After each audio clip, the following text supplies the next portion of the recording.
This is the original Collis ZF69 scope that came with this rifle. And this has a German #1 reticle in it. And for mid to longer range shooting, I'm not saying it's impossible, but I think most people would agree that a fixed 6-power scope with a German #1 reticle is not the most ideal setup for longer range shooting. Because I want to remove this in its entire assembly. I'm not going to take the scope out of the rings, just simply use the quick detach. Take this off. What I want to do is replace it with some aftermarket rings and a modern scope with a better reticle, and then start to test this thing out at some further yardages. In this current configuration, it's a little short for me.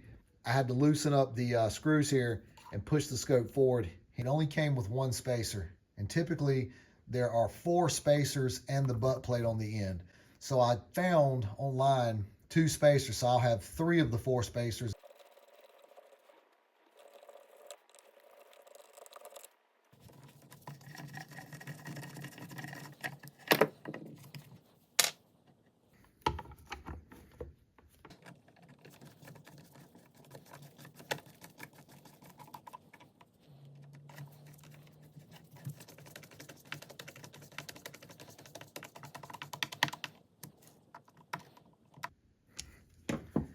Okay, just rotate the levers back, slide it back off the rail, lift it off. It's that simple. 30mm quick detach rings. I don't like the position of that knob, so I'm going to pull it out, rotate it up, and snug it down. I want my lever here to be almost straight up and down. The scope I'm going to use is this Burris Veracity PH series. This scope has a digital readout in there. Once you pair your phone to the scope, you can enter all your ballistics information in about the particular round that you're shooting. When you reach up and dial the elevation knob, you can simply just dial it to whatever yards you're ranging at, and the rifle should be on. So we're going to test all this out and see how that works too. So,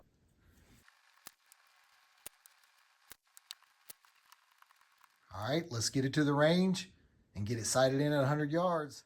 I shot 3 different types of ammo: Freedom Munitions, Winchester USA Ready, and Arms Corps, all of them 168 grains. The rifle definitely does not like the Winchester USA Ready ammo.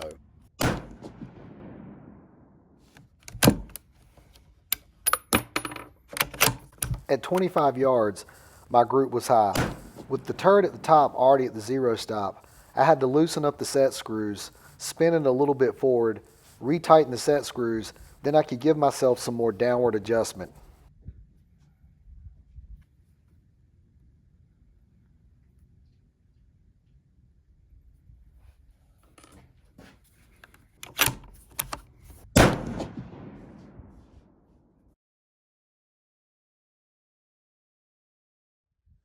On this day of testing, out of the 3 different types of ammo that I had, Arms Corps performed the best by far. This group is with the Arms Corps.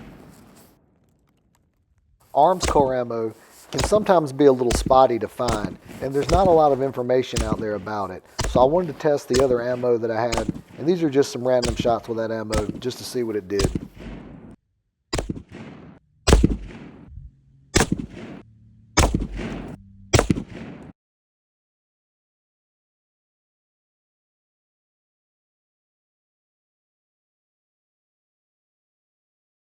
I went back a few days later and tried 3 more types of ammo. It really liked the Remington Match Premier ammo. It's easy to get and pretty readily available, so I'm going to stick with this. Now that I know that I'm going to be using the Remington Premier Match ammo, I used the chronograph to get the velocity.